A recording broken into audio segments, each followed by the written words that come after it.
বুঝুন বাবা এদিকে আয়।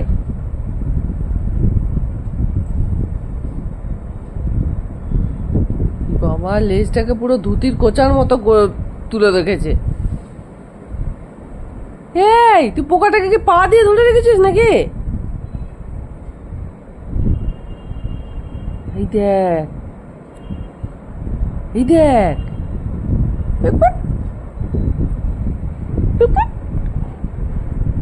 বাবা এই দেখ, এই দেখ, আয় আয় দেখবি আয়,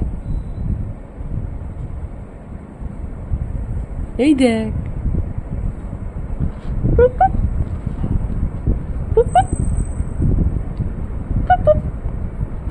পাখিটা কই? আবার পোকার পিছনে। এদিকে আয়, এ দেখ কোথায় ঢুকে গেছিস তুই, লেগে যাবে রে। দেখি তোর মুখটা, ওই দেখো মুখটা দেখা যাচ্ছে। এদিকে আয়, এদিকে আয়, এনে এই দেখ।